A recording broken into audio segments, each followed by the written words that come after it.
we go. Beauty. So as we know, in the last 18 months, interest rates have consistently gone up and up and up. And that has led to for us to start getting creative with some of our deals, with some of our clients. And what better time than now, going into 2024 and into the spring, than to kind of get familiarized with vendor takebacks. And I think everybody's probably heard the term. If you're in real estate, you've probably at least heard the term. But I believe that a lot of people probably don't have a lot of clarity on it.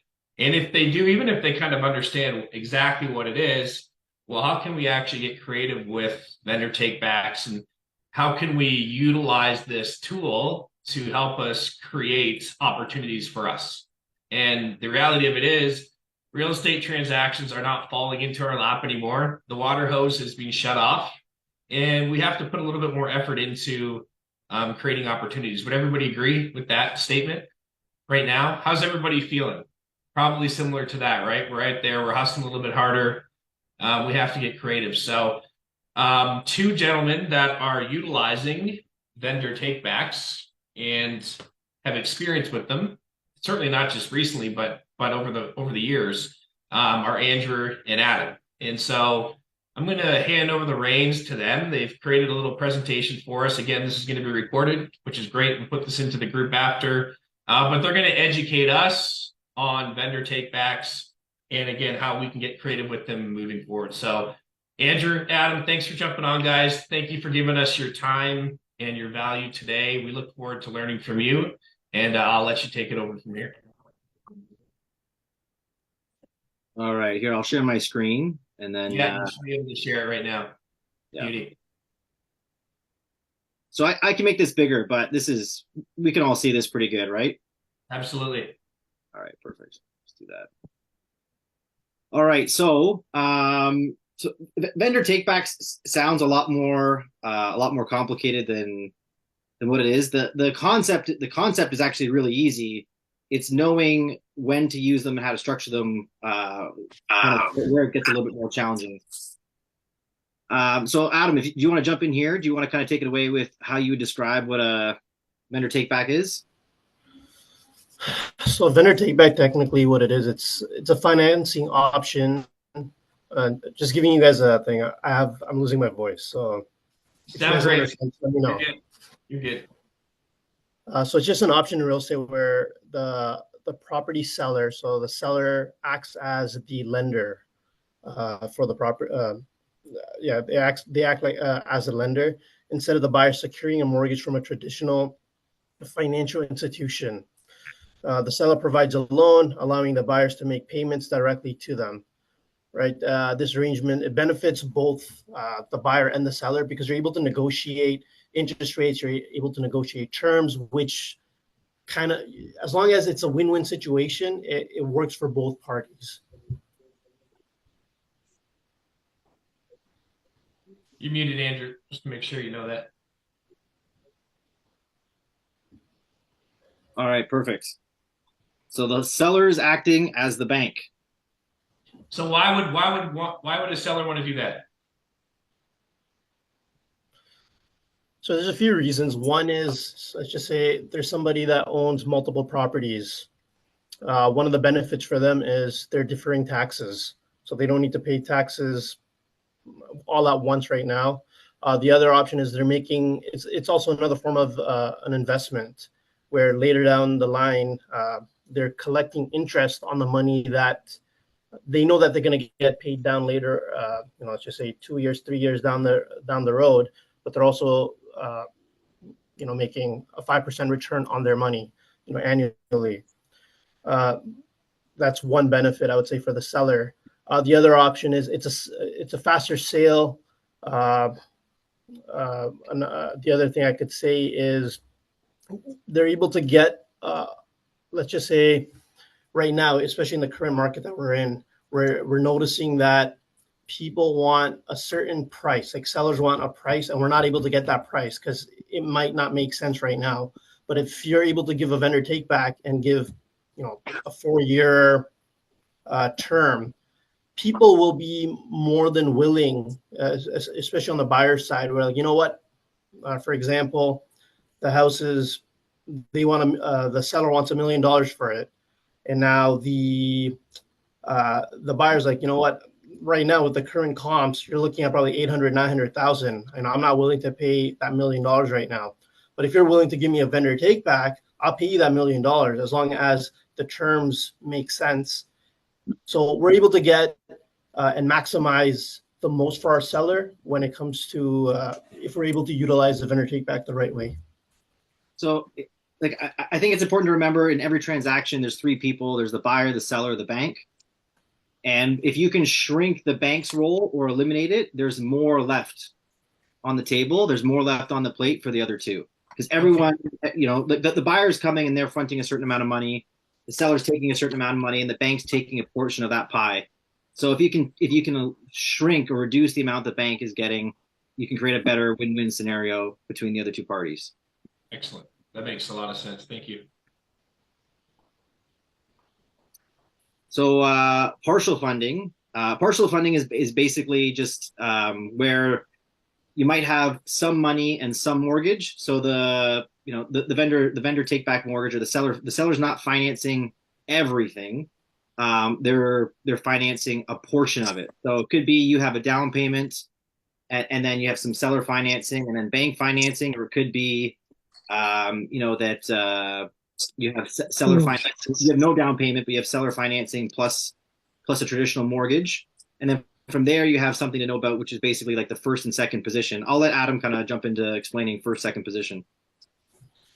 So when we're registering, like, even like in a conventional mortgage, when you're purchasing a property, then there's a mortgage involved. Generally, there's a lien registered against the property. So now there's different positions. Generally, whenever the bank gives you on the conventional side a mortgage, they'll register a lien at first position.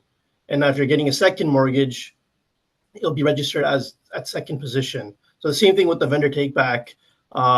When you're negotiating, it all depends. Majority of the times, if it's a bigger portion of the mortgage, let's just say 70%, 80%, that they're willing to hold back, then generally speaking, they'll be at first position. But now let's just say the seller is like, I'll hold back 20%, which is technically your down payment amount. At that point, you want that at second position, because you're going to have a very hard time convincing the bank to take on the loan or merging the loans, because they would be at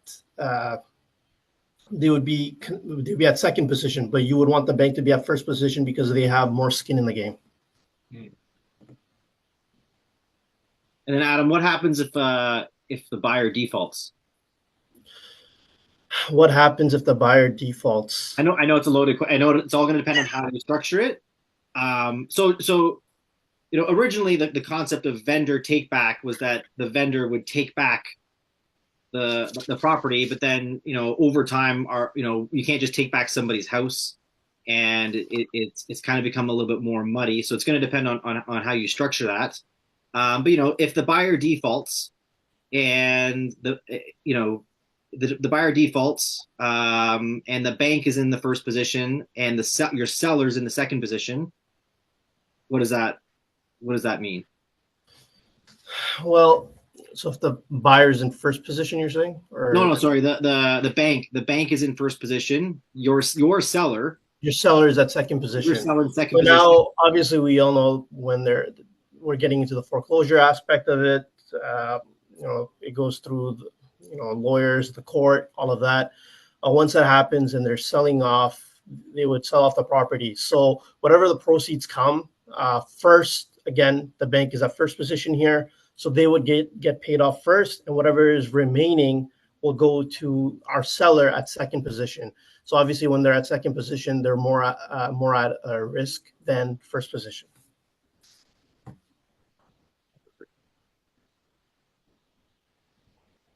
So with full funding, it just means that we're really just cutting out the bank, and the deal is just between the seller the seller and the buyer. So it could be that the buyer has some money or no money, and the seller is just funding the entire deal. So obviously for this one to happen, they would have to be in the financial position where they could fund the entire deal. And however, it could be a large down payment, it could be minimal down payment, no down payment. Where you tend to see no down payments and fully funded is when you're looking more at businesses, because there'll be some extra terms in there over time. For example, like let's say you had somebody that I don't know, they're a plumber and they want to sell their business and they want to sell it to their foreman, and the foreman doesn't have the capital to buy it up front or have a down payment, but that's the person who's going to take it over. You could technically structure a deal where it's seller financing, where you kind of groom something, get payment from them over a period of time. It's the same thing. It's a vendor take back. It's seller financing, where you're selling it to them and you're collecting over time, and however you structure it from there will depend on the deal. I've got 2 case studies that we can kind of walk through so you can see what it looks like. But really, the intricacies are in each deal and how you structure it. So the concept's really simple. The seller's financing some of the deal at some point. It's just how much, what position, and what are the terms that really where it gets the money. Adam, do you have anything that you want to add to? I mean, I've done multiple properties where we've purchased with literally no money down. Obviously, with the current market environment, it's getting harder and harder. Generally, banks still want some type of skin in the game. But again, I think it's more on the commercial side rather than the residential side, because again, there's income generating properties, which I mean, I don't want to get too deep into it, but again, it all comes down to your debt service ratios. And if that property is bringing in enough income to offset both the loans and it's cash flowing, at a certain ratio, whatever the bank terms it to be good, then it's possible. But again, even on the commercial side right now, they're pretty strict on it. They still want some skin in the game. It's getting a little bit harder. All right, so advantages. So when it comes to capital gains deferral, so when you do a when you sell a property that's not your primary residence, on the gain from the purchase price to what you sell at, less some additional expenses that you can put in there, you're going to pay capital gains. Now, capital gains is 50%, is you paying tax on 50%. So it's your tax rate on half, basically, of the gain. So that's better than paying income. Sorry, Brandon, did you have something your income tax rate for that year on what you pay? Is that what you're saying? Yeah. So for example, if we keep this simple, we have $100,000 gain. We are going to pay our marginal tax rate on 50% of that. So we're paying our marginal tax rate on 50,000, not the full 100. So it's much better than income tax, because that's much better. And then if you have a corporation, you're going to pay the corporate rate instead of your personal income tax rate, which is even better. So now you're paying 12% on 50% versus 35% on 50%. But either way, it's still better than paying income tax on the full 100. So that's already, capital gains is better. The ability to also defer it, because you're only claiming it when you would realize the money. So if I have a vendor take back, and to keep this real simple, it's a 3-year term where I get $100,000 this year, $100,000 the next year, $100,000 the third year. I'm paying capital gains per year that I would receive that. So that's much better. Me paying capital gains 100 grand. So I'm paying, essentially my marginal tax rate on $50,000 the first year, marginal tax rate on $50,000 the next year, and then the next year, versus me paying, on the $300,000 gain all at once, I'm now paying my marginal tax rate on $150,000. So it can be a lot better. That's assuming somebody doesn't have a corporation or something that they're moving it through, where they're paying a corporate tax rate, but that can save them a lot of money in taxes, being able to do that. And then from there, kind of number 2 here is, actually, before I move on from that, Adam, do you want to add anything to capital gains? Nothing. You're good. Okay, all right. And then the other ones are kind of simpler. Larger purchase price, like Adam was saying earlier. Um, Generally, you can say, "I'll give you a bigger price, but we have to make the terms fit where I can get you that price." So just understanding that the seller can get a bigger purchase price. An earnout means that what you can do is, with depending on the type of how you're structuring it, like if you're doing a commercial building that has a business with it, or it has a lease renewal that's coming up or something like that, you can do something where if the renewal happens, you can actually have the price. You can negotiate the price saying if this renewal happens, this is the purchase price. If this lease renewal does not happen, then this is the purchase price. And essentially the you would reduce it from the vendor take back. So you've got $300,000 owing. If everything comes through, things may not come through. This is, I guess, more for the buyer side. Things may not come through, so then therefore it gets reduced. But from the seller side, if I'm confident that this renewal is going to happen and the rate's going to go up and the value of the building is going up, but I want to exit now. So I know that in 2 years, I've got a Canadian Tire in one of my plazas. And in 2 years, that Canadian Tire is going to renew and they're going up from $12 a square foot to 21 and they're not moving, right? If I sell now, I'm exiting at the lesser price per square foot and I don't have the official renewal done yet, let's say. But if I'm really confident that they renew, I can work in a premium based off if that renewal happens. Hmm. It's called an earnout. You're just earning more stuff. You're earning out over time. And then easier to find buyers. Adam, would you say that you have way more buyers that are looking for vendor takebacks? 100%. Again, the way you got to see it, it's you're putting up less money. So let's just say if somebody has 5%, 10% to put down, they don't have the rest. But if you're getting a vendor take back on that, your pool of buyers just open up. So I think there's a bigger pool when you are advertising it with a VTB. Oh, all right. Okay, buyer advantages. Adam, do you want to kick it off? Yeah, sure. Less upfront capital, as we said. I mean, historically, we were purchasing properties with no money down. Even right now, you can still purchase properties. You might have to have a little bit of money, 5 to 10% in, but it's not your general, 20 to 30% to put down. So, yeah. Anything you want to add on that, Andrew? No, it's pretty straightforward. Yeah. Accelerate principal pay down. Yeah. So again, in the vendor take back, you can get very granular in terms of what terms you put in there, and if you want a quicker pay down, and if it makes sense for you, then again, it's an easy way to pay down your mortgage or at least a principal faster.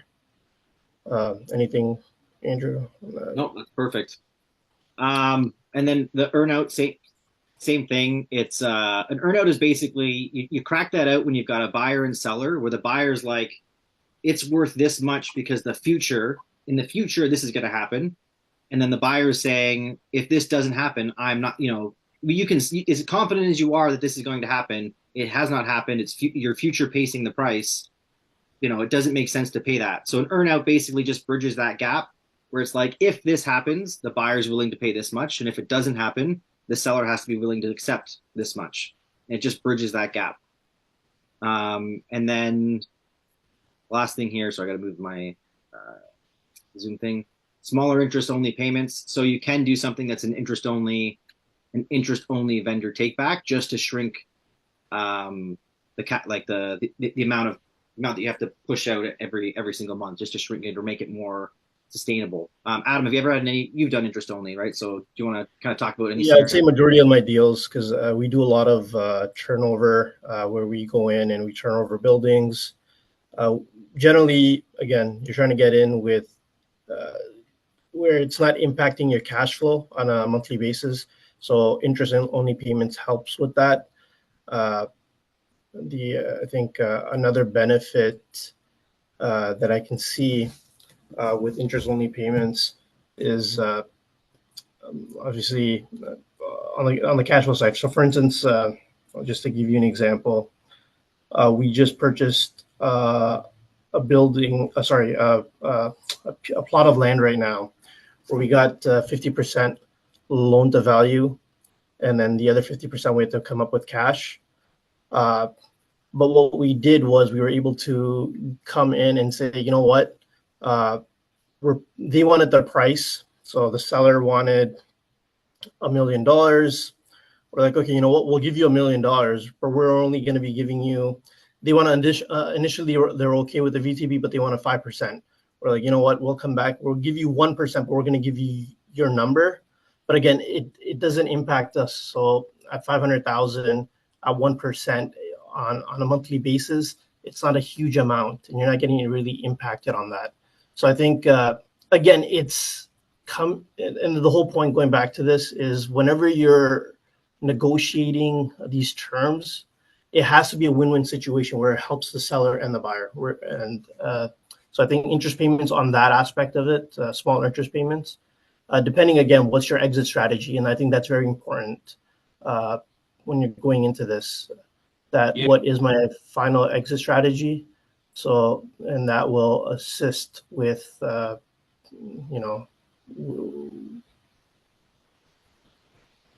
Andrew, I think that another advantage, especially right now in having buyer conversations, is to actually have it about the fact that you can, if you get yourself into a VTB, you can actually time the market out on the interest rates. Then, if you structure it in a certain way where you have different renewal periods where you're allowed to get out at any time, like there's multiple ways that we can structure that. And so when you're giving that to a seller right now, it's the same thing with what Adam said. And that's where most of my investors are at too. Like, we'll give you the price, man. Like, we're not worried about the price, but like, you got to give us lots of options in order to get out of this when we want to get out of it, at the time we want to get out of it, all of those things. Right. So I just think that that's something you can kind of sell to both sides of making it a win-win, where you're like, hey, Mr. Seller, yeah, we'll give you $800,000, even though your house is only worth $725 right now. But we need 3 or 4 years, and then we'll get you bought out of here once the interest rates come down and these people are in a better spot and a little more cash flowing, right? So I think you can use that interest rate talk that everybody has been leveraging against us for a positive with this subject, is the point. Yeah, exactly. So I just flipped to this slide because we're kind of naturally coming to it. So the things to consider, the top right hand corner, it's refinancing at the end of the term. So you really have to have an exit strategy. So you're either planning to refinance when rates are lower, or you've knocked down a certain portion of principal so that when you go to refinance, the loan to value looks better, or there's been some sort of after repair value, right, where you've done something to the property to increase the value so that you can refinance at a better loan to value, or the cash flow position's better, right? There's got to be a plan, because if you put it in your in your agreement that it's going to be a 3-year term, and then at the end of 3 years you're not ready, it's you're not really negotiating from a position of strength if that happens. So you definitely want to make sure you really have a solid exit strategy and you know what you're doing on that sense. And I think that's one of the caveats there with vendor takebacks, and why they can be more intimidating is that honestly, deciding to use seller financing, not that hard. There's some intricacies in creating the deal, but you really have to know what you're doing in order to, what's happening at the end of the term. Adam, do you want to add anything to that part? No, I mean, yeah, it's just at the end of it, you need to have an exit strategy, because you don't want to be stuck with this loan at the end. You're in default, and that's not what you want to get into. You want to get into something where there's value added towards the end, or at least you can get out of this and refinance and get into a conventional mortgage. Because if that isn't the case, then good luck. Yeah. When you're negotiating, do you ever put terms in there, like if if at the, let's say you've got a 3 or 5 year term, at the end of the 3 year term, like do you ever put an option to renew in there from the vendor, or do you try to leave? I I'm just curious. personally have not. Yeah. I personally have not. One of my clients have, and again, it comes down to the seller and if they're willing to. But generally speaking, but it's up for negotiation. So even that, I remember when we put that in there, they're like, "We'll see. It's an option, but it wasn't a firm like Yeah. yes, yeah, we'll give you a renewal." If I believe that if you have a seller that wants it, it's great. But Yeah. if you don't have a seller that would want it, and you're representing the buyer, it's really hard. Putting that in there is just going to shake the faith of the deal, right? Yeah, 100%. Yeah. And the first position lender, we already kind of touched on that. It just means that, if you're the seller, and the bank is the first position lender, they're getting paid first. Finding a lender can be a little bit more challenging because you're doing more creative financing, and some lenders, they basically have a list of check boxes, and if you don't hit a certain ratio of check boxes, they're not gonna touch it. So now you have to kind of broaden your scope. And then income tax on interest. So if you're doing a VTB and you're representing the seller, you have to make sure that you tell your seller that if they're collecting interest, they are paying income tax on that interest. And I don't believe there's a way around that I know of. Adam, do you know a way around? No. Yeah, it's going to be income tax, right? So that's the catch there. That's why you're almost better to pay a better price and give them a break on the interest, because that's way more tax efficient if I'm the seller than me collecting a bigger interest rate. I'm better to say, the interest charges for the term would be $100,000, but I'm going to pay, like passive income tax on it. Like you're taxed at a premium there. I'm better to give you a break. I'm better to give you a 20% break, on the amount, or I'm better to take a bigger chunk on my principal and give you a break on the interest. And maybe it costs me 15K off the 100K that I would make, but that would be going to the government anyways, right? So there's a better win-win there where you can say, okay, 15 to 25K, or let's say 30K of this deal is going to be going to the government, as income tax. Maybe it's more, maybe it's 35, 55, depending on where you're at. Yeah, so you're going to be losing that chunk. You're better to work with them and say, well, what puts more money in my pocket and saves them money?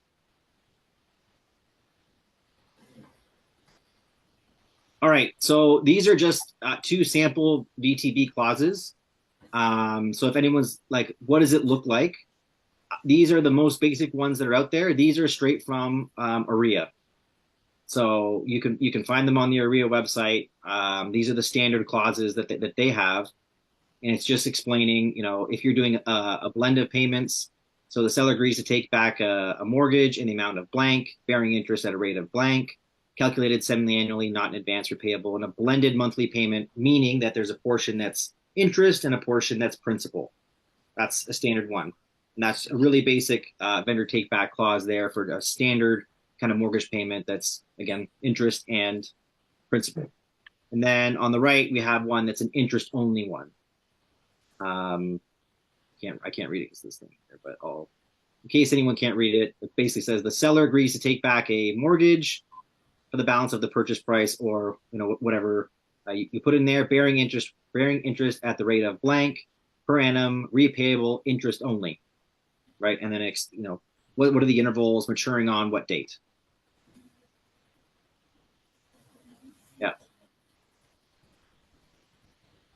And Adam, anything you want to add to that? No, it's pretty straightforward. Yeah, I try to keep it super simple. Mhm. All right, so this is the scenario that Adam was talking about, the no money down scenario. So I gave two case studies here, the most common ones that you'd see. I try to keep it just so that you can understand the concept. This may not be something that this would be a very hard deal to find in real life, but they are out there if you go fishing long enough. So in this example, no money down, what does that mean? How do you do it? So basically, let's say you have $1 million purchase price, and you've got a lender, an institutional lender taking the first position mortgage. they're going to give you a loan for 70% of the value at 7.5%. So that means that they're going to, you're paying $5,100 a month to that lender. Now you're going to have a vendor take back for the second position of the mortgage. Sorry, for second position mortgage at 30% of the value. So that's 100% funded. They're also going to charge you 7.5%, but it's an interest only, and so that's costing you $1,850 per month. So let's say that this building that you're buying, it could be a plaza, a blend, a multifamily, something like that. Whatever it is, it's producing $8,000 a month of net operating. Sorry, guys. Of net operating income. So the total cost of the debt of everything that we have there, the $5,100 plus the $1,850, is $6,950 in debt. So that means you have a debt service coverage ratio of 1.15. So I don't want to get into this. This is where some people kind of get lost in understanding that. Essentially, it just means that there needs to be money, a certain amount of money left over, and there's a ratio that lenders are looking for. So let's just say in this example, the first position mortgage lender is okay with a 1.15 ratio of how much income you have relative to how much debt you're going to carry to float this property. So they're like, yep, we'll do it. Deals a go.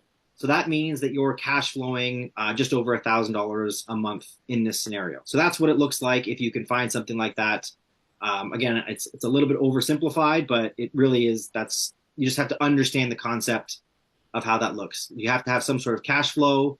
That cash flow, essentially means that there's a ratio between how much money a positive ratio between how much money you're bringing in versus how much it's costing you to float the property. And if that ratio looks good, the deal might be viable depending on who the lender is. Adam, do you want to give any scenarios that you've run into or anything that you've gone through doing this? So we purchased a property in Exeter, no money down. Technically, it was pretty similar to this. I think we purchased for $750,000. Yeah, 70%. No, actually, I think it was 40% second position, and 60% was first position from the bank. And again, it was the same ratios. Like I would say, I think at that time it was 1.25. That's what they were asking, and we literally purchased the building with no money down. And again, right now we're in the midst of it. We're turning over the building, and again, going back to the whole thing with the exit strategy, is as long as by the end of it, like right now, we turned over I think 4 of the units. There's 2 units left, but once we do all of it, I think the valuation jumps from that 750 where we purchased it from, all the way to about 1.1 million. So just trying to give you an idea that the exit strategy it's very important. It's nice to have, purchase a building with no money down, but by the end of it, if there is no exit strategy, I think you will have a hard time later on down the road. Yeah. And at 1.15, it's going to depend on the type of building and the businesses inside and things like that. But they're wanting pretty like, they want you to be profitable right now. It's getting tough to. It's really tough right now. They're pretty strict on it. So like, yeah, I don't even think it's 1.15 right now. Yeah, they want skin in the game. 1.25. Like I'm seeing 1.225 or 1.2 to 1.26. Because we ran into that just recently, where we purchased something where like it hit the debt service ratio and everything, and they're like, and our mortgage broker's like, you guys still need to put some money down. So we still have to come out of pocket of like 10%. Yeah. But this is the thing. If you can look at when you can find these deals, it's no money. You are taking on risk because you got to pay it. But yeah, no money down on something that's cash flowing is pretty awesome. Oh, 100%. Yeah. That's unreal. Yeah. They're just there's always a catch though, right? So on Adam was just saying, like, on the property that they had to turn over units. and people get really intimidated when there's work to be done, right? So that's yeah. Okay. Case study number 2. So this is, I try to give one that really demonstrates the win-win. So this is just simply put the vendor, the seller's getting more cash, and the seller is going to be in a better financing position at the end of the term. So simply put, the way that this one works here, the win-win. The property is really probably worth about $925, but you're going to do a purchase price. Oh, sorry, it should say $975, not $950, $975. So value is $925, but you're going to pay $975. So the seller is going to gain $50K tax. Sorry, I edited this and I did it too fast right before this thing. $50K taxed as capital gains, not as income. So they're getting an additional $50K, more tax efficient. That's good. The scenario here, your down payment's going to be $250K, and it's going to be on a 2-year interest-free VTB at 75% loan to value. So essentially, you're putting down roughly 25% at $250K with a $975 purchase price, roughly. So what does that look like, and why is this better comparing it to the bank? So I wanted to give you a good side by side, so you can see what it actually looks like. So what we did here. If we look at the bank on the left, we're taking out a mortgage at 5.99% on a 2-year. Purchase price is going to be $925, right? Because that's the actual value.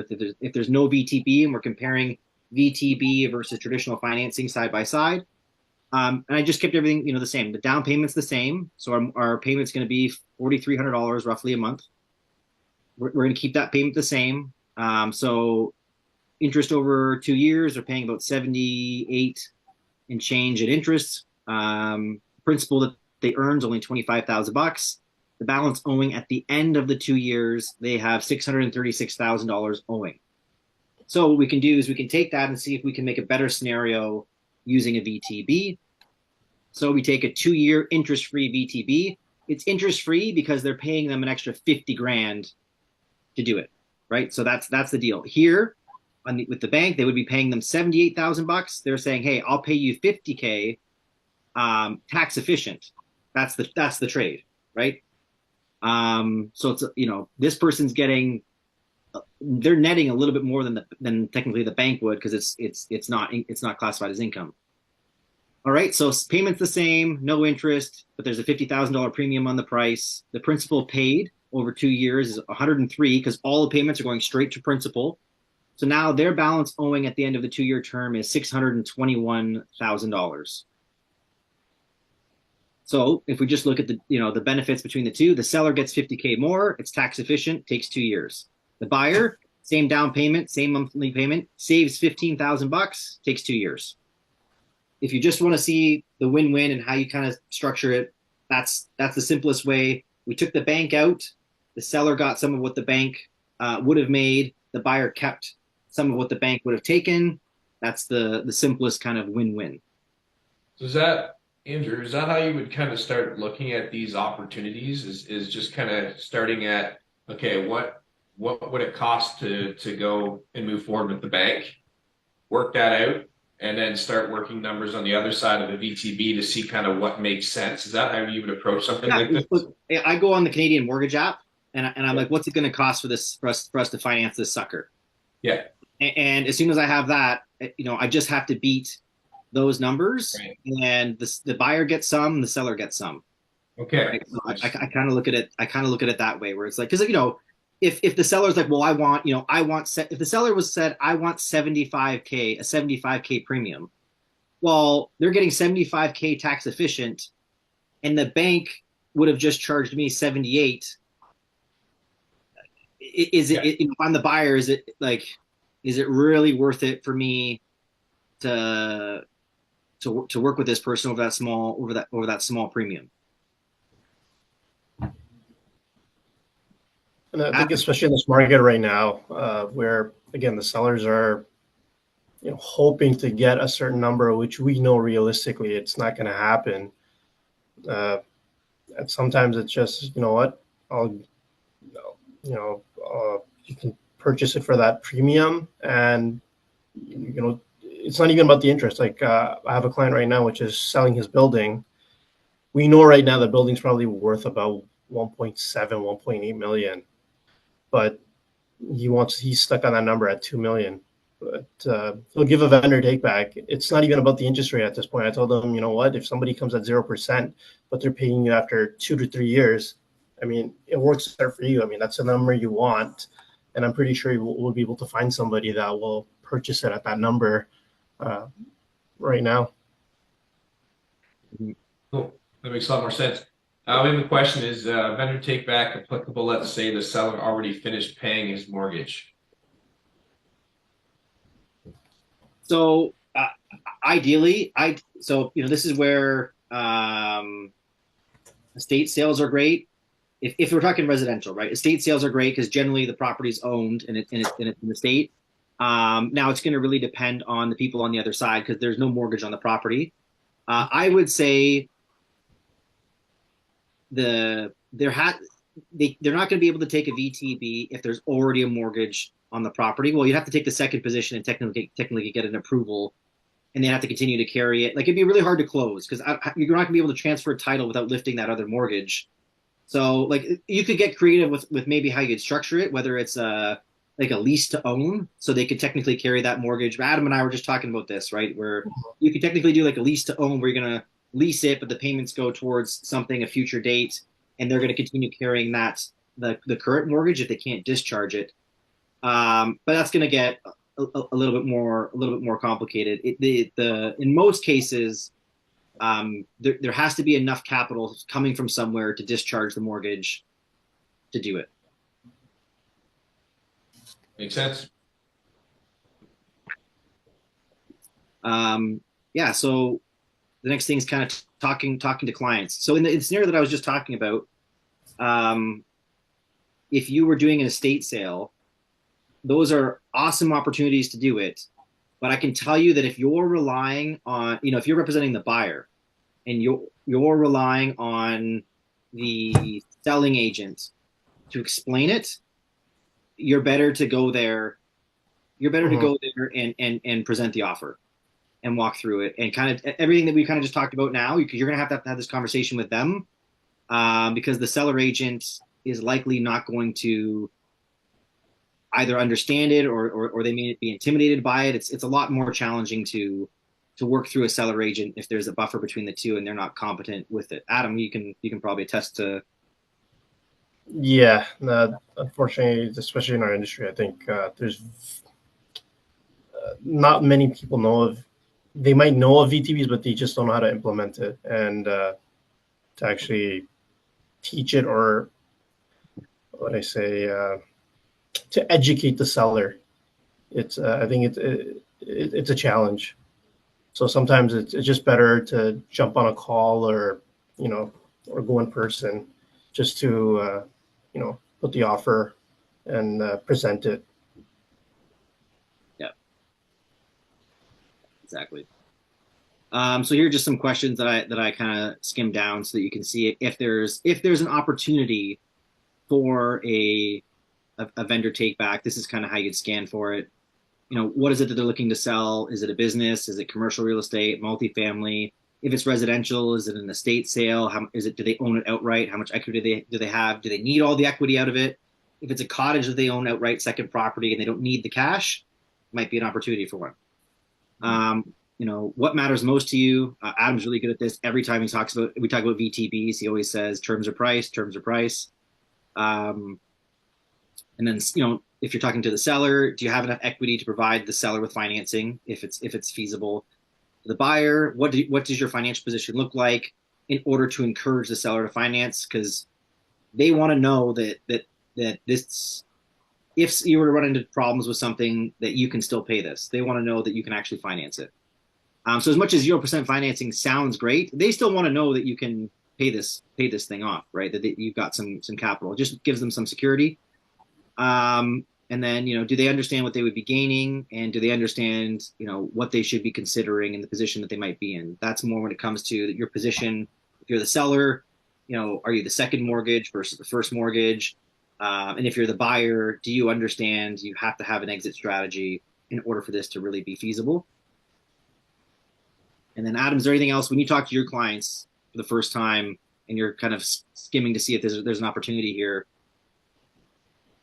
Anything you want to add? Well, buyers, the first thing is like, how much money do you have to put down, right? I think that's the first question that comes up. And then it's also another way, like, especially for those that have, minimum amount to put down. And, a lot of times people think we just can't get into the market. It's too hard with conventional mortgage as well. This is a great way to get somebody into the market. So, I mean, it's just having those conversations, understanding where they're standing at, and to understand their financial situation. Is it safe to say yes or no? And I don't know the answer to this. You'd want to have some type of like lawyer review clause or condition within your offer for something like this? Well, yeah, I mean, if it's somebody that, if it's a client, I would say that's, again, getting into this for the first time, then 100%. But if it's like a savvy investor that's been doing this for a while, Sure. they're not going to ask for a lawyer review. Okay. Like if you're trying to scoop up an estate sale and you go there, pitch the offer, they're open to it. I would slide in. I would give them the opportunity for a lawyer review. I would put it in there. I'd say, the sellers have 48 hours for a lawyer review or something like that. Sure. And I'll give it to you. Like I'll give you that because I know that this is legit. It's awesome. It's a win-win. Talk to your lawyer about it. So just gain their confidence and moving forward with your offer. Okay. Yeah. Cool. All right. That's it. Amazing. Open the floor up to any other questions? Anybody have any questions? Honestly, that was really good. Even from somebody who's been in the business for a long time, I've never really dealt with VTBs, to be honest. So it's good to kind of get some clarity on what's going on and how to structure it, different scenarios that you can jump into. And just, yeah, again, get some clarity around that. So thank you. Does anybody have any questions for Adam or Andrew? I have one. Yeah. Yes. On the residential side, so if you're working with a seller that, I'm working with somebody right now that wants to list their home for more than what they could possibly get for it. So we were actually just having this conversation last week, and he was thinking of doing the full vendor take back. Now, do you see that often where the seller will actually take on the full? He's just kind of like, I only owe 400 on this home. I bought it 15 years ago. As long as I get my 400, I want $1 million for it. Can I do a vendor? They give me the 400 and then vendor take back the remaining type of thing. Now I know finding a buyer that's going to give 400 cash might be tricky, but is that something that is common? Like I sold my business commercially with a vendor take back a few years ago, no interest and monthly payments for 6 years, but it was commercial. And there was no bank involved. I was the only lender. So with residential, would that be an option, I guess, is my question. You want to go for it? Yeah, you can, it doesn't matter. Okay. Yeah, like it is. So obviously you hit the nail on the head with what the challenge is going to be, finding the buyer with 400K to do that. Like if it's just a straight residential transaction, like you might be able to find somebody who's an upsizer, but they have to have that cash. Like it can't be, the purchase is conditional to sale by our property for them unlocking the funds to come over here. Then they have the cash. Like it's a lot of moving parts. Could it be done? I'm sure it could. It would definitely be a lot more work for the lawyers because they basically would have to work with the lender to make sure that it could get discharged. So likely what would have to happen is the money would have to shift over. They would see it in the trust account. Once the money's in the trust account, then they could actually get a release, the mortgage discharged once the lawyer actually has the cash, and then it should be able to happen. But it's definitely. So yes, it's doable, but it would be a tougher one because your seller is shrinking the buyer pool by requiring 400K to get the price that he wants. Okay. So if the seller was mortgage free, they could definitely do, okay, buy my home for $1 million and pay me this month for 5 years and then take it to a conventional. Yeah, yeah. So if I was if I was representing the seller, like absolutely, um, like absolutely, and then they basically they're cutting out the bank. So it's like, well, if the bank's going to give these people, a standard residential mortgage of 5.5, I'll do it for them at 4.5, or I'll do it for them at 2.5. But I want a little bit, but I'm taking a better price, or I even do it at 1.5, but I have a better price, because that way I can make it more favorable for me. Like it's definitely worth doing. It's just he has to know that he has to be realistic that when they go to refinance, if they overpaid for the place, or if they paid if they kind of like stretched to like really push what he could get in terms of price, they're going to need enough time to knock down the principal to the point where the bank will refinance them. Okay. It's going to be whatever their end position is there. They need to have enough of a loan to value that a traditional lender will take them on. Okay. Perfect. Thank you.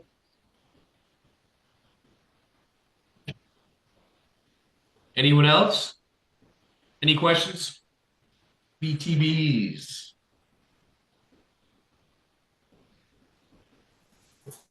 Okay. Well, guys, I appreciate you jumping on. As always, I'll put that recording into the Collective Real Estate Facebook group. That was awesome. Super valuable as always. Thank you for giving us your time today. And we'll see you in a couple weeks for our next mastermind call. We'll see you guys.